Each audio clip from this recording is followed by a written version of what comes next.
I want to finish with a teaching on what is called flee from the land of the north. And we can put that slide up there. Thank you, James. To me, this is a clear prophecy I read in the book of Zechariah in chapter 2. And Zechariah's is an end-time prophecy about the restoration of Jerusalem. I'm not going to read all of those verses, but the key verses in the prophecy are verses 6 and 7, where he says, "Come, come." And he's talking at such a time where it speaks about the expansion of Jerusalem outside its ancient walled city. And we know in hindsight of history now that that expansion began in the 1860s, 150 years ago, 60 years ago. And since then, the modern city of Jerusalem actually swallows the old city, I think 100 times, 125 times. The old city is 1 square kilometer. Today, Jerusalem's well over 125 square kilometers. And this is the time that Zechariah was talking about, when the walls or the number of men and animals in Jerusalem is so great that they'll go beyond their city walls. We see that happening. And in this context, the prophet says, when you begin to outgrow your walls, Jerusalem, and it started to happen in the 1860s, he said, it's time to consider fleeing from the land of the north. Come, flee from the land of the north, declares the Lord. For I have scattered you to the four winds of heaven, declares the Lord. In the context of World War II and the Holocaust, the fact is that there were 9 million Jews living in the sphere of Europe. And how many of those did we say were exterminated? 6 million were killed, murdered, deliberately, genocide. You know, after the Holocaust, they had to coin new phrases to describe what had never happened before. They coined genocide to describe this is not suicide, the killing of yourself. It's not homicide, the killing of another person. This is a genocide, the killing of an entire race. They coined Holocaust. In Hebrew, that's the Shoah. Right, Dan? The Shoah. We heard them speak about that on another clip. But they coined these words to describe what happened. And this is what the prophet is. He's saying, come, it's time to flee Israel from the land of the north. For I have scattered you, declares the Lord, from to the four winds of heaven. You know, of those 9 million Jews I just spoke of, nearly a million managed to scatter to the four winds of heaven. 300,000 of them actually went down to what was called Palestine, to their ancient homeland, and were saved. I met some of them in Jerusalem in 1985, a German Jewish couple who came out of Germany in 1936. They told me their story.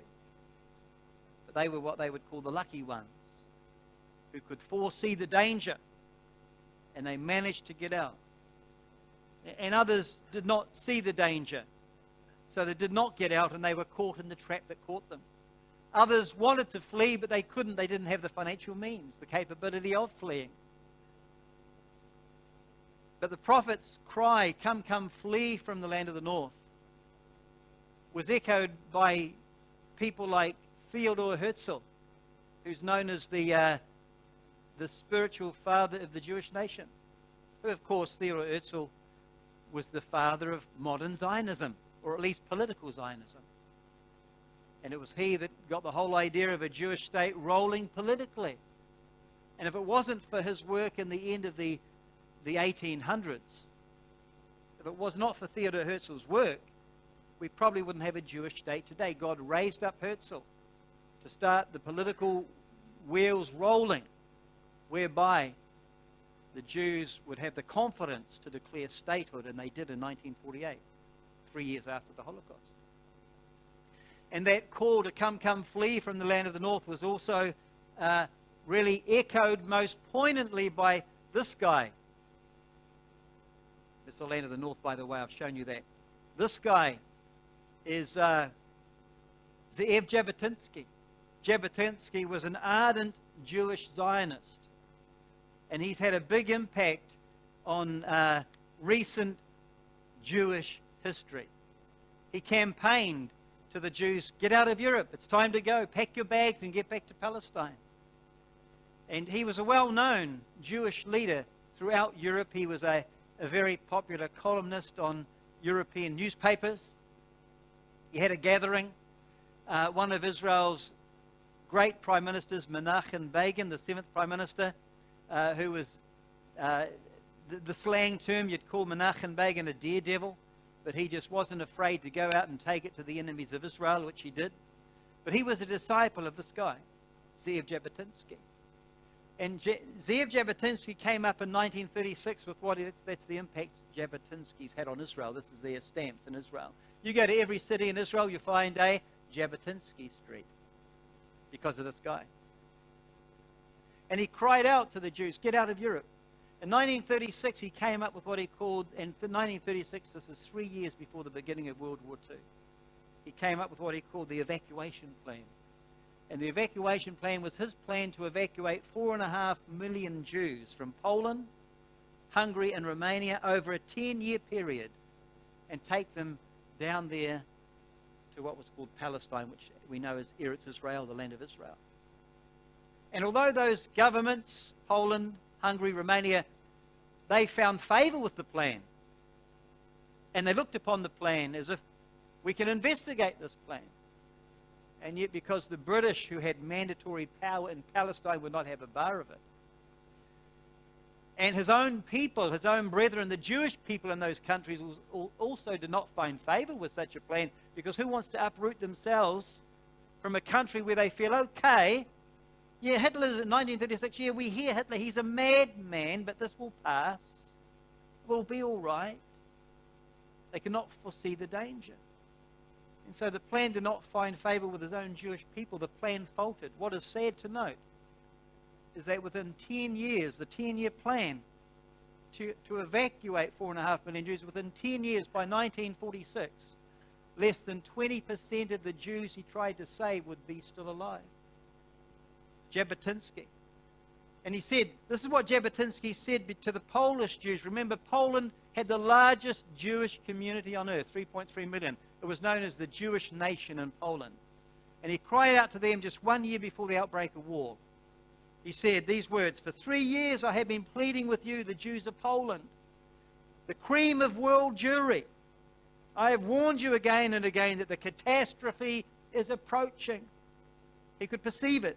"My heart bleeds that you, my dear brothers and sisters, cannot see the volcano which has started to spew out the fires of extermination." This is 1 year before the outbreak of World War II. He said, "I see a terrible sight. Time is short, but it is still possible to be saved. If you believe me, then listen to my 11th hour cry. In the name of God, let each and every one save his soul while he still can." And I want to tell you one more thing. Those who succeed in getting away shall be privileged to witness a moment of great Jewish rejoicing, the rebirth of a Jewish state. I do not know whether I myself will do so. My son, yes. I am as sure of this as I am that the sun will rise tomorrow morning. That prophecy he gave, that speech he gave in August 1938, within a year, the doors of escape had closed. He finished his speech by saying to the Jews, "Eliminate the diaspora, or the diaspora will eliminate you." And in Europe, it nearly did. So Zechariah's warning at a time when Israel was expanding beyond her city walls, or not Israel, Jerusalem, the Jewish community of Jerusalem. It said, come, it's time to flee from the land of the north. And as I said, it was most poignantly echoed by Jabotinsky, trying to give warning to his people of Israel. And for whatever reason, the Jews did not get out. Many couldn't get out. They were trapped. Hardship, financial difficulties. Others didn't think it was urgent, but 1 million did see the urgency and managed to get out of Hitler's Europe. But we see that. And then we see that Zechariah goes on to say, and this again comes into Jacob's trouble that I talked about before. He goes on to say in chapter 13, "In the whole land, declares the Lord, 2/3 will be struck down and perish, yet 1/3 shall be left in it. And this third I will put into the fire. I will refine them like silver, test them like gold. They shall call on my name. I will answer them, and I will say, they are my people. And they will say, the Lord is our God. Shall I give you my interpretation? Okay, I will. I'll do that. I'll do it for you right now.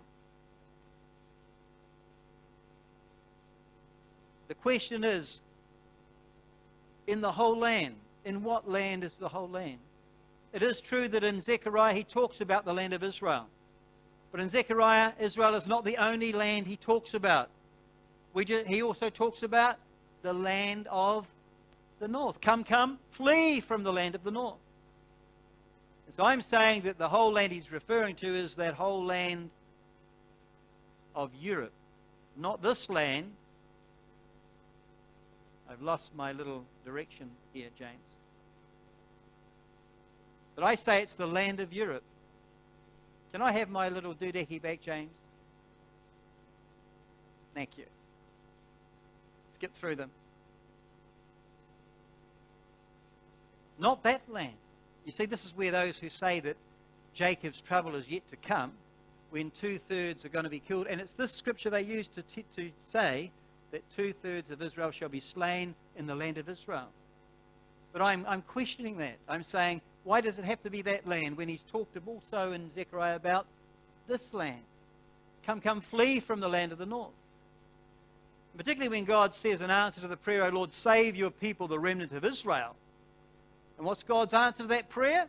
See, I will bring them from the land of the north. Why would he take them, say, I'll save them, in answer to your prayer, I'll bring them from the land of the north, in order so that 2/3 more can be slaughtered on the mountains of Israel? So I hope I've given you some challenged any thoughts you may have that perhaps need to be reconsidered. I'm not saying that I'm 100% right. Just 99.9% right, that's all. Come, come, flee from the land of the north.